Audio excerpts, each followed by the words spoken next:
Assalamualaikum warahmatullahi wabarakatuh. Perkenalkan, nama saya Safira Natsila Putri, kelas 11 IKT 2. Kali ini saya akan membahas tentang bab 5, yaitu mikrotik akses. Nah, materinya yaitu 1 metode akses router OS, 2 akses router board menggunakan Winbox, 3 akses router virtual Pinetlab pada Winbox, 4 webVIC, 5 quickset, 6 remote access telnet dan SSH, 7 konsep serial konsol. Kita masuk ke materi yang pertama, yaitu metode akses router OS. Pada bagian ini kita akan membahas mengenai mikrotik dapat diakses melalui apa saja. Ibaratnya seperti mikrotik first time, bagaimana mikrotik bisa diakses, baik itu router OS maupun perangkat yang menjalankan router OS atau router board. Jika kita ingin menggunakan real device, kita bisa menyiapkan image router OS dan menginstalnya di PC. Selain itu, kita juga bisa menggunakan router board dengan harga yang cukup terjangkau seperti perangkat mikrotik hub Lead RP941. Terdapat beberapa cara atau metode untuk mengakses mikrotik setelah mikrotik terhubung ke PC. Kita memerlukan aplikasi atau media akses. Perlu diketahui bahwa cara mengakses mikrotik sangat beragam, di antaranya 1. Keyboard atau CLI command line interface, yang kedua serial console, yang ketiga remote access atau telnet dan SSH, yang kelima FTP, yang keenam API, yang ketujuh quitset, yang selanjutnya webVIC berbasis HTTP, yang selanjutnya local Winbox terminal menu, yang terakhir yaitu aplikasi mikrotik. Sebagai contoh, ketika seseorang memasang mikrotik di komputer menggunakan router OS, maka ia dapat mengaksesnya melalui keyboard atau CLI. Namun saat ini kebanyakan pengguna lebih sering menggunakan Winbox. Winbox dapat digunakan bersama FTP untuk mengambil data dari mikrotik. Selain itu, terdapat API yang biasanya digunakan untuk mikrotik mail atau network programming. Kita juga dapat menggunakan quitset dan webVIC yang berbasis HTTP sehingga bisa diakses melalui web browser. Aplikasi mikrotik app juga dapat digunakan untuk mengecek interface secara real time. Untuk pembelajaran kali ini kita akan menggunakan lab virtual environment, yaitu Pinetlab. Dengan demikian, bagi teman-teman yang tidak memiliki perangkat keras tidak perlu khawatir karena kita tetap bisa berlatih menggunakan Pinetlab. Nah, kita masuk ke materi yang kedua, yaitu akses router board menggunakan Winbox. Sebelum masuk ke pembahasan Winbox, teman-teman dapat mengunduh aplikasinya terlebih dahulu melalui browser. Nah, kini kita ketik install Winbox di browser. Nah, kalian pilih yang paling atas dari situs resmi mikrotik.com. Dan nanti kalian unduh aplikasinya dan file akan terdownload secara otomatis. Untuk mengakses mikrotik menggunakan Winbox, kita memerlukan perangkat mikrotik yang dihubungkan ke laptop atau PC menggunakan kabel LAN. Jika belum memiliki perangkat asli, kita bisa menggunakan perangkat virtual. Pada tampilan Winbox terdapat 2 metode akses, yaitu menggunakan MAC address dan IP address. Untuk pertama kali biasanya kita menggunakan MAC address karena IP belum dikonfigurasikan. Perlu diketahui bahwa Winbox secara default hanya berjalan di sistem operasi Windows. Jika menggunakan Linux atau Mac OS, teman-teman dapat menggunakan aplikasi tambahan seperti crossover atau alternatif lain dengan menyesuaikan sistem operasi yang digunakan. Untuk perangkat mikrotik asli, kabel LAN dapat dihubungkan ke port 2, 3, 4, atau 5. Disarankan untuk tidak menggunakan port 1 karena secara default port tersebut memiliki firewall dan biasanya digunakan untuk koneksi internet. Pastikan kabel LAN terhubung dengan benar antara laptop dan mikrotik. Jika laptop tidak memiliki port LAN, gunakan adapter LAN. Setelah itu nyalakan mikrotik dengan menekan tombol power atau mencolokkan adapter daya hingga laptop indikator menyala. Nah, kita masuk ke materi yang ketiga, yaitu akses router virtual Pinetlab pada Winbox. Akses router mikrotik virtual di Pinetlab menggunakan Winbox adalah metode untuk mengelola dan mengkonfigurasi mikrotik yang dijalankan secara virtual di dalam emulator jaringan Pinetlab. Dengan metode ini, pengguna tidak perlu perangkat mikrotik fisik. Nah, kita mendownload CR-nya terlebih dahulu. Nah, kita ketikkan situs mikrotiknya. Nah, lalu ini kita masuk ke yang software. Nah, ini kita scroll ke bawah dan pilih yang cloud hoster router. Nah, ini kita unduh dengan format raw disk image. Nah, menggunakan CR ke Pinetlab menggunakan WinSCP, kita download WinSCP-nya terlebih dahulu. Nah, ini bisa teman-teman download ya. Nah, lalu kita install Pinetlab. Nah, ini bisa teman-teman download terlebih dahulu. Nah, kalau sudah terdownload, kita jalankan di VMware.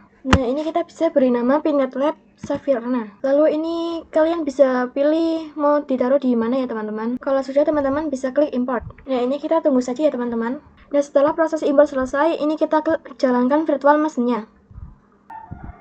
Nah, ini kita login dulu ya teman-teman. Loginnya menggunakan root. Nah, ini kalau sudah, kita buka aplikasi WinSCP-nya ya teman-teman. Daripada WinSCP, ini protokolnya kita ubah menjadi SCP. Lalu untuk hostname-nya bisa IP address dari Pinetlab kalian. Ini bisa dilihat dari tampilan awal Pinetlab di VMware. Ini biasanya di use HTTPS. yang paling atasnya ya teman-teman, yaitu 192.168.40.128. Itu IP address-nya. Lalu ini kita ketik di WinSCP-nya. Nah, lalu portnya itu 22 ya teman-teman. Nah, username-nya kita ketikkan root ya teman-teman. Lalu password-nya default kita ketikkan pinet. Nah, kemudian kita klik login. Nah, ini kita pilih yang OPT, lalu pilih yang unit lab. Lalu selanjutnya kita pilih yang add-ons, lalu kita pilih yang kemu. Nah, lalu kita klik kanan, pilih new, lalu pilih directory.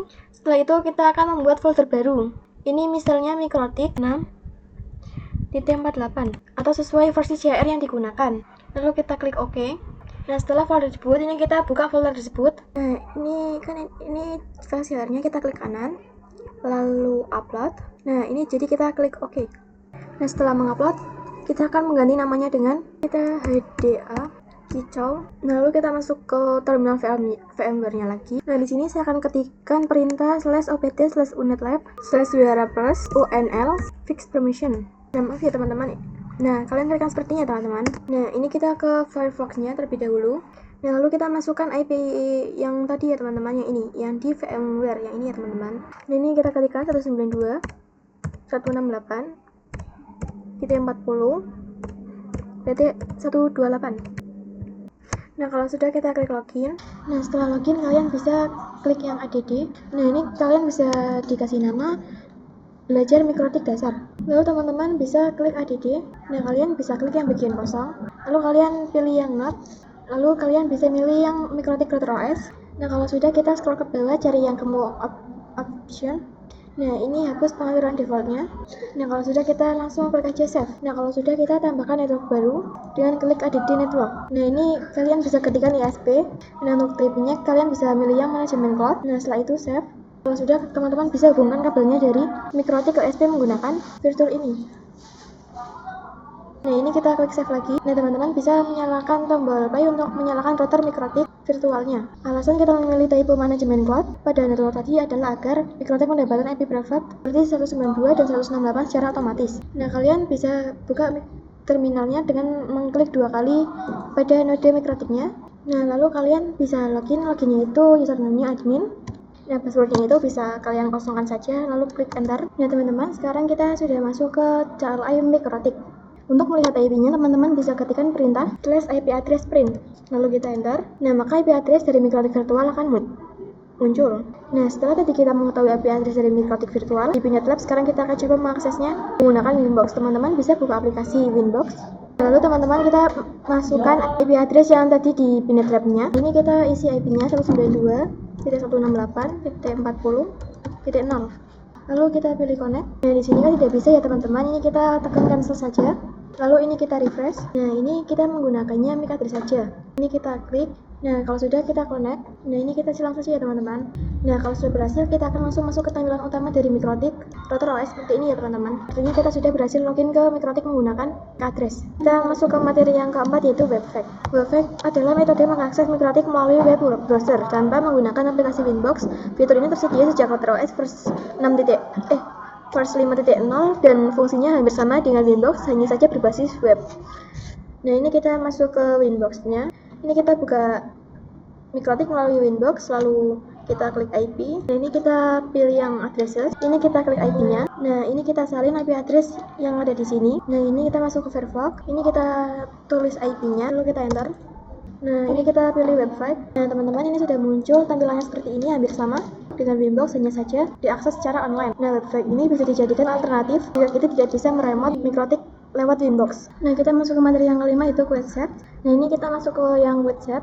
Quetset merupakan salah satu fitur pada Mikrotik yang digunakan untuk melakukan konfigurasi router dengan cara yang lebih cepat dan praktis. Menu Quetset biasanya digunakan oleh pengguna pemula karena tampilan dan pengaturannya dibuat lebih sederhana dibandingkan dengan konfigurasi manual melalui menu-menu lainnya.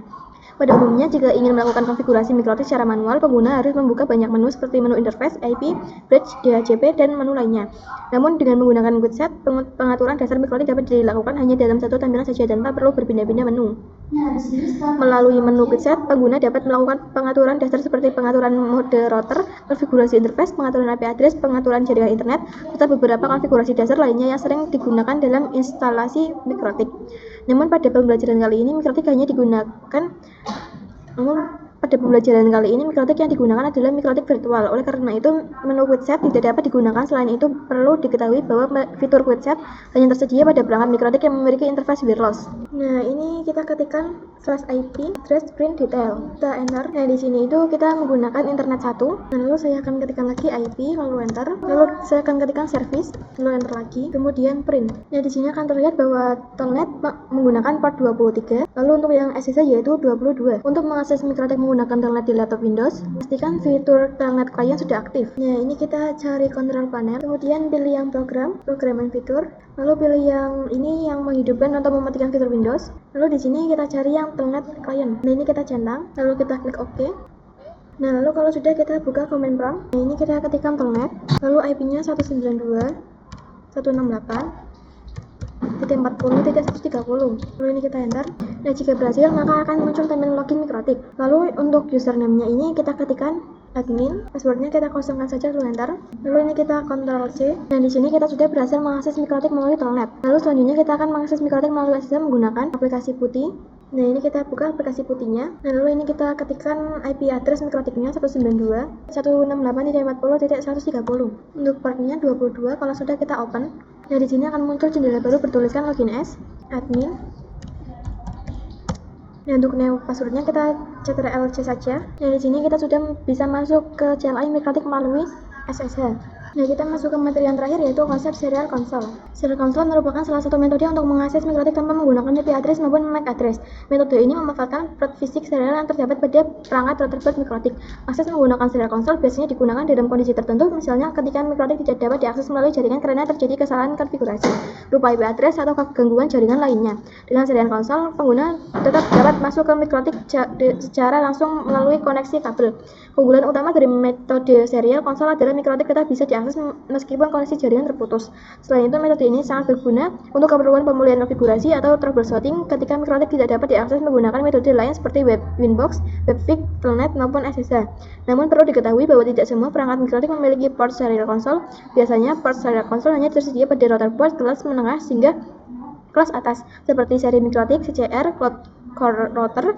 Untuk mengakses mikrotik menggunakan serial console diperlukan aplikasi terminal seperti Hyperterminal atau aplikasi terminal sejenisnya. Pengaturan yang digunakan pada aplikasi tersebut antara lain boot rate, data bit parity, stop bit, fall control. Kabel yang digunakan untuk mengakses serial console adalah kabel serial console yang umumnya berwarna biru muda.